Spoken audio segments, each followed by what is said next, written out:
Alam, mahal ko. Hindi. Huwag mo akong iwan, mahal. Ikaw ang buhay ko. Oras na. Ang hiling ko lang, alagaan mo sana ang alak-alak ng pag-ibig ko.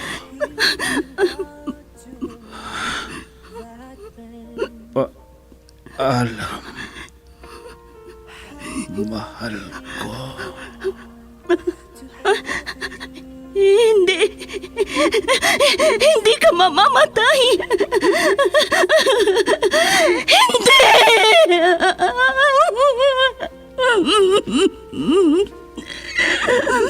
Wala na siya.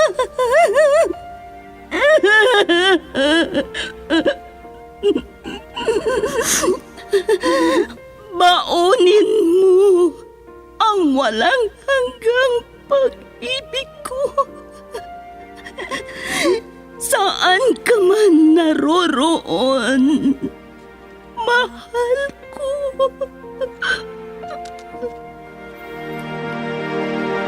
I was hurt.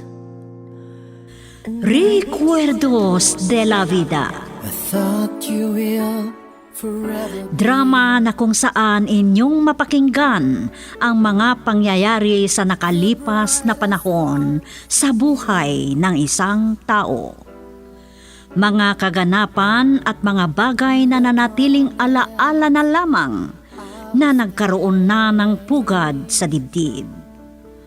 Alaala na hindi kayang burahin ng panahon kailanman. Recuerdos de la Vida. Mula sa pluma nila Lubimin Aquino Sr., Letty Astudillo Aquino. Direksyon at produksyon supervision, Letty Astudillo Aquino. Recuerdos de la Vida. Mula sa Lovelet Artist and Talent Center Drama Productions, handog sa inyo ng #1 and most trusted radio network in the country, Bombo Radio Philippines. Basta Radio, Bombo!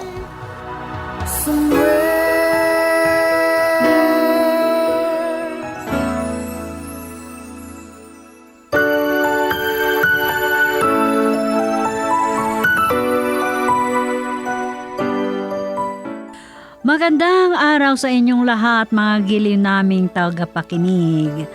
Ang pagkakataong ito, isa na namang liham ang ating natanggap. Ito ay nanggaling sa isang nagngangalang Armando. At ganito ang sulat o liham ni Armando.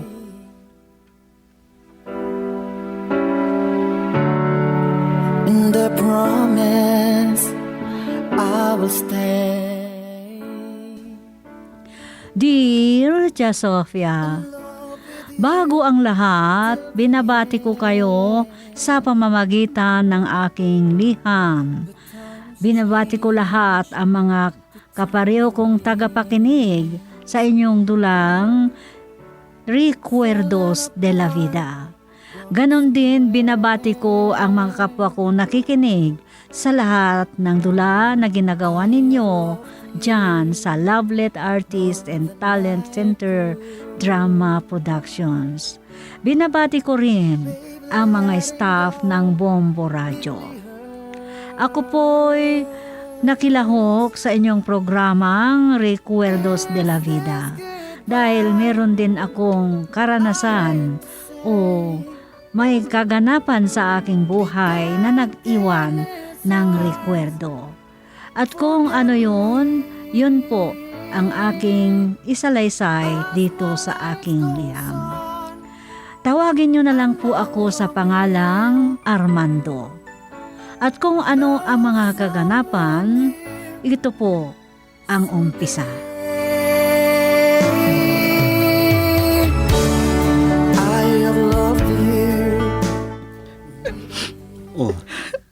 Bakit ka umiiyak, Gina?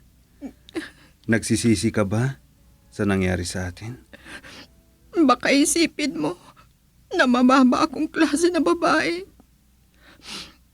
Ang alam ko noon ay hanggang sa pagtulong mo sa aking pag-aaral lang. Pero natutunan na kitang mahalin. Mahal na mahal kita, Gina. Pero may pamilya ka, Armando. Hindi ko gusto na ako ang makakasira sa pagsasama ninyong mag-asawa. Kailangan na ilihim natin ang ating relasyon. Hindi bale. Basta makapagtapos ako. Magkalimutan na tayo. Si Leonie. Gina. Si Leonie, na asawa ko to. Hello? Armando, saan ka ba ngayon? Kanina pa naghihintay si Rex sa'yo Dahil anibersaryo ng ating kasal ngayong araw. Ha? Sige. Pupunta na ako dyan. Sige, Gina. Mauna na akong umuwi.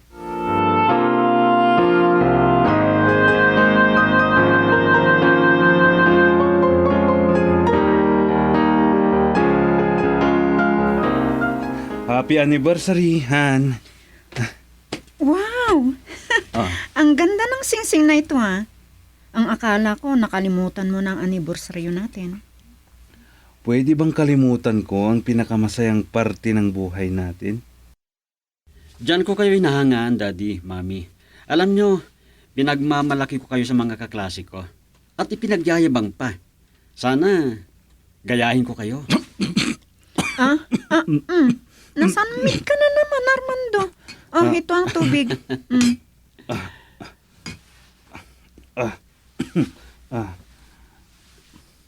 But Daddy, meron bang nakaalala sa inyo? Wala, Rex, wala. Nako, namutla ang pisngi ng daddy mo, Rex. Kung ano-ano ang pinagbibiro mo sa kanya. Alam ko namang mabait si Daddy, Mami. Nasaan na ang Lola? Para makakain na tayo.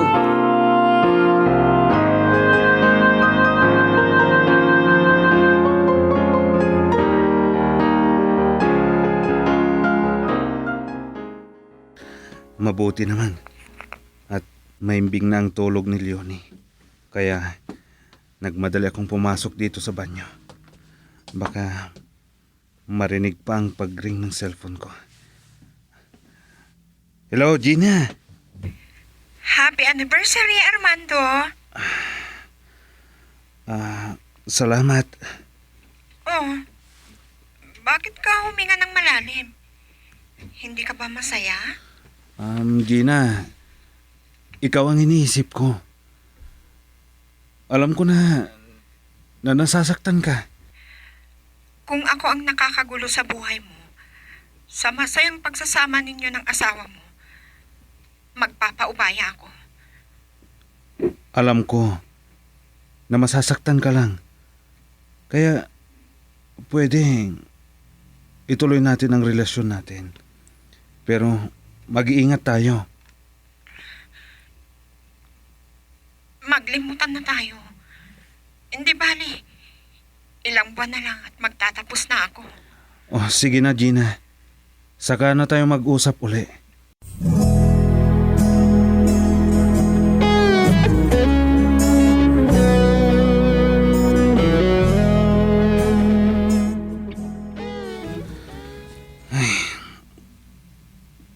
Hindi ko na mahintay na tawagan pa ako ni Gina. Siguro, tinutuon niya ang sinabi niyang magkalimutan na kami. Armando. Parang naguguluhan ka. Bakit Inay, gising pa pala kayo. Napansin ko, may ilaw pa dito sa salas. May iniisip lang ako, Inay. Tungkol sa isang project. 20 taon nang nagsasama kayo ni Leonie. Matagal na panahon. Napatunayan mo na maayos ang inyong relasyon. Ulirang asawa si Leonie, Inay. maswerte ako sa kanya. Alam ko. Mabuti kung ganon. At sana hindi ka matukso sa ibang babae.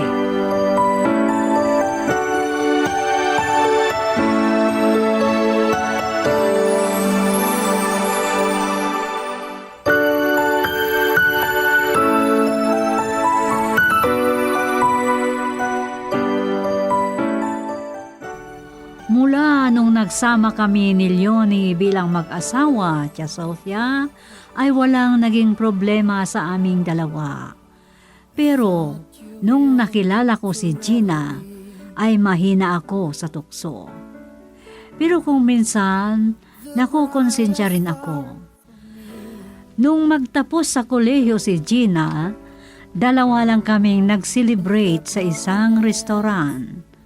At ganito po ang mga pangyayari. In love with you till the end. Kahit hindi na sana tayo nagdiwang na pagtatapos, gumastos ka pa. Ganyan kita kamahal. Pero baka may makakita sa atin at iparating sa asawa mo. Ayaw ko na akong magiging dahilan na masira ang pamilya mo. Ayaw ko na sanang sabihin sa iyo ito. Alam mo bang, labis ang puri sa akin ng aking anak. Si Rex. Naku, konsensya ka? Nagsisisi ako. Bakit ko pa kasi sinabi sa iyo? Ayaw kitang saktan, Gina. Armando, may sasabihin sana ako sa iyo. Oh, Ito na ang huling pagkikita natin. ano? Pero bakit? Hindi bale. At nakatapos na ako. Kaya uuwi na ako sa amin. Baka sakaling makahanap ako ng mapapasukan doon. Iiwan mo ako? Hindi ko kaya, Gina. Mahal na mahal kita. Paano ang pamilya mo? Hindi ba sila importante sa'yo? Ikaw pa ang nagsabi. Pinupuri ka ng anak mo. Kailangan bang gawin natin ito? Tsaka, pwede naman nating ilihim. Walang lihim na hindi nabubunyag, Armando. Hintayin mo pa bang mangyari yan? Uulitin ko. Sana hindi akong makakasira sa pamilya mo. Pumunta tayo rito para ipagdiwang ang pagtatapos mo. At hindi para umiyak, Gina. Masakit. Pero pag matagal mo na akong hindi makikita, makakalimutan mo rin ako.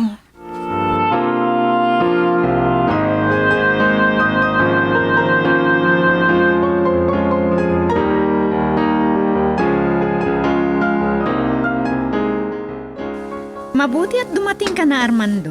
Maibabalita ako sa'yo. Talagang magandang ibabalita mo. Dahil masaya kang sumalubong sa akin dito sa pinto. Ano, buntis ka? Ay, pilyo ka talaga. Sa edad kong ito, magbubuntis pa ako. Ay, nako. Pilyo ka talaga. Oh, baka naman may nabuntis ka. Ha? Ay, Pero alam ko, hindi mo kayang gawin yan. Mabait ka at ulirang asawa. ay, kung alam mo lang sana. Leonie. Ay, oo nga pala. Nag-usap kami ni Kumaring Loida at may napag-usapan kaming magandang negosyo. Oh, magiging negosyante na ang asawa ko, ha? Ay, mabuti na yun at may maitutulong naman ako sa'yo. 1 taon na lang at magtatapos na si Rex. Kaya kong gastusan ang kanyang pag-aaral. Oo, alam ko na masipag ka, pero pabayaan mo na lang ako. O sige, ikaw ang bahala.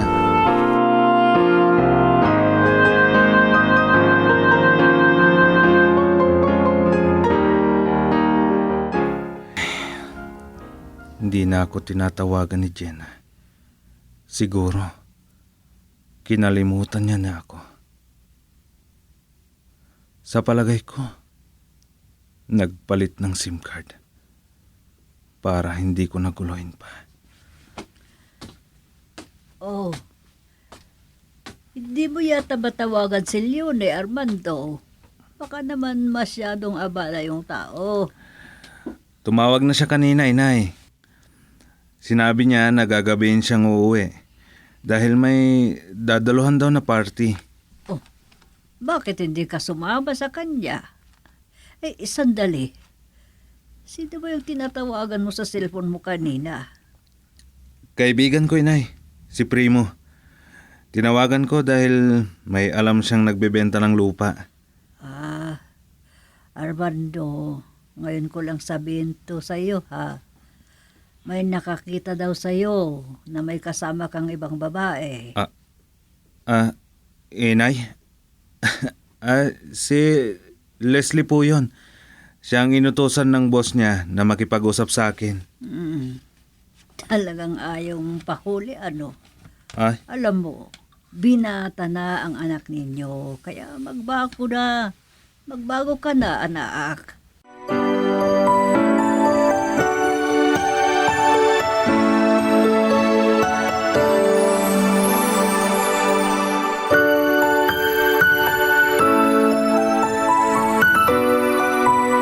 Palaging nagtatanong si nanay sa akin tungkol sa mga babae. At alam niya na isa ako sa mga lalaking madalas matukso. Lagi niya akong pinagsasabihan na umiwas ako, pero sadya yatang ganito ako. Nagpatuloy ang pagkikita namin ni Gina hanggang sa naramdaman ko na parang umiiwas na siya. Lumipas ang mga araw, malapit na rin magtapos ang anak namin ng asawa ko. At ganito po ang mga pangyayari. Sa wakas, Daddy, magtatapos na po ako. May karangalan akong matatanggap. binabati kita, Rex. Talagang manang-mana ka sa akin. Kung sa kagwapuhan, talagang mana ka sa daddy mo. Pero hindi ko alam sa ibang bagay. Mami, nandyan pala kayo. Matagal na kayong umuwi? Pinabayaan ako ng daddy mo dahil may tiwala siya sa akin. Kaya nagtiwala din ako sa kanya. Wow, yan ang mga magulang. Pero may kasalanan ako sa inyo, Mami, Daddy. Meron na po akong GF. Oh, talagang manang-mana ka sa akin, anak. Talagang inamin mo na sa anak mo. Si Daddy naman. Ay, talagang nakakaaliw ang may apo. Pilyo ka talaga, Armando. Ginagaya mo sa iyo ang ating binata na mahilig din manligaw. Gusto ko yung biruan nyo, Daddy, Mami.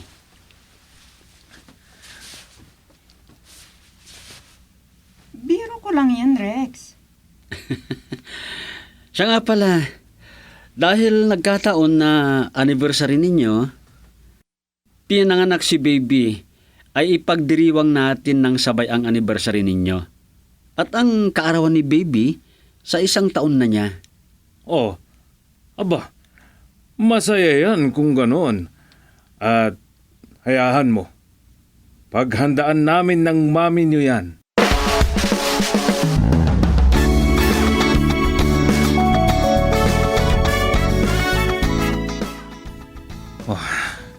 Hindi ako maaring magkamali. Si Jenna, mas gumanda siya.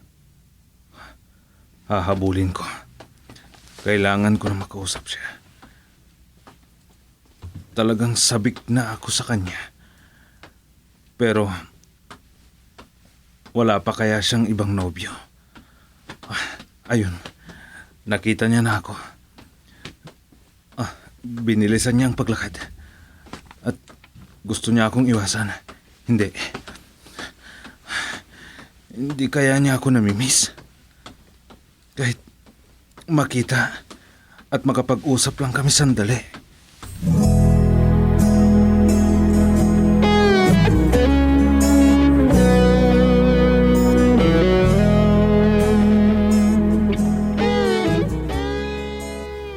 Salamat.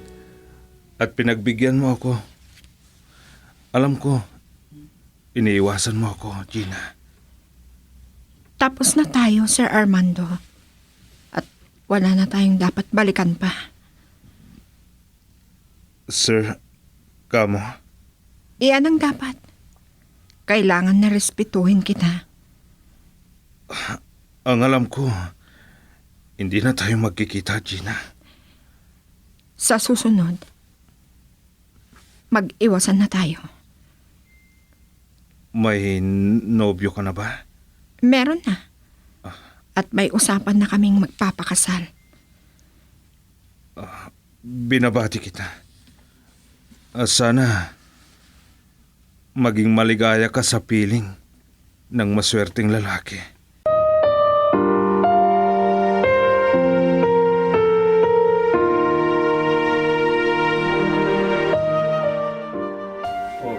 Maaga kang dumating ngayon, Leonie. Pero bakit ka nakahiga? May sakit ka ba? Parang pagod na pagod ako masyado, Armando. Masakit ang buo kong katawan. Nagpa-doktor ka sana. May oras pa. Halika at sasamahan kita para magpasuri ka. Hindi na, uminom na ako ng pain reliever. At mabuti na ang aking pakiramdam. Pero mas mabuti sana kung ipupunta kita sa ospital. Ay, masyado kang nag-aalala sa akin. Kung mamatay ako, di mag-aasawa ka. Leonie? Binibiro lang kita. Babangon na ako. Parang gusto kong magluto ng bulalo. O sige, may karne ng baka dyan. Kaya ako na lang ang magluluto ng bulalo para makahigop tayo ng mainit na sabaw.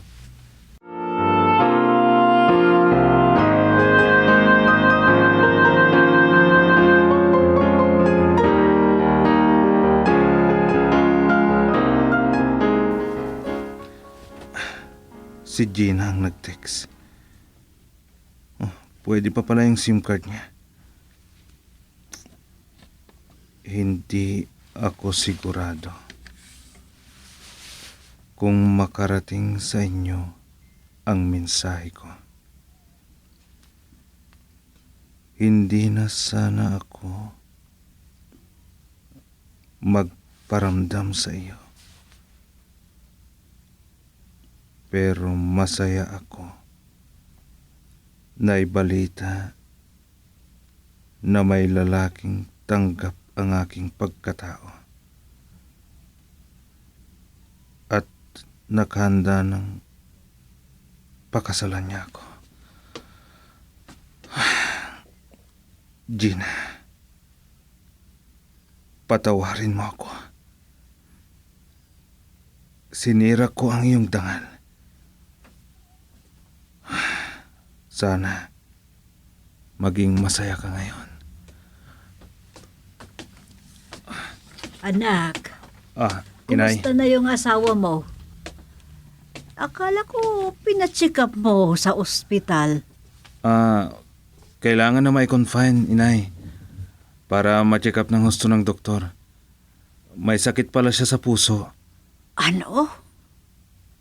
Pero sana hindi pa grabe, Inay. Ay, sobra naman ang kanyang pagtatrabaho kasi. Ay, sana kaawaan siya ng Diyos.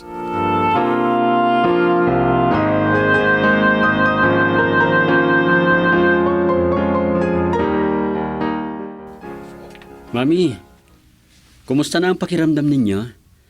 Siya nga po pala, malapit na ang anniversary ninyo at kaarawan ni baby. Malakas na ako, kaya huwag ka nang mag-alala, Rex. Matagal ang buhay ko. Mabuti at maayos. At tuloy-tuloy ang pag-inom niya ng gamot, Rex. Meron po akong magandang ibabalita sa inyo. Kagagaling lang namin ni Army sa doktor. Buntis po siya. Ha? Oh, May apo na naman tayo, Armando. Ay, sana. Babae naman. oo. Baka masobrahan mo ang iyong pagsasaya. Mabubuhay pa ako ng matagal. At mapapalaki ko pa ang aking mga apo, Armando.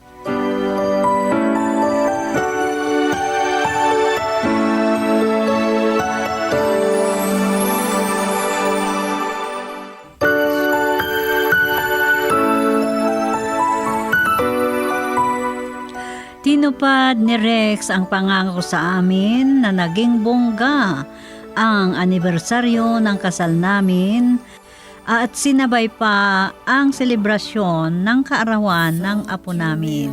Ang saya-saya namin, Tia Sofia. Pero mula noon may pagkakataon na kung minsan naaalala ko si Gina. Kaya lang may panahon din na nakukonsensya ako dahil sadya namang hindi maganda ang ginawa ko. Ang bait-bait ng aking asawa pero niloko ko pa siya. Ang dami kong nagawang hindi maganda at yun ay pinagsisisihan ko ng lahat. Ang naging rekwerdo ko sa buhay ay yung selebrasyon ng anibersaryo namin kasabay ng 1 taon na selebrasyon ng kaarawan ng aming apo. Hanggang dito na lang, Tia Sofia, at ako'y nagpapasalamat sa inyong lahat. Ang lumiham sa inyo, Armando. Deeply hurts.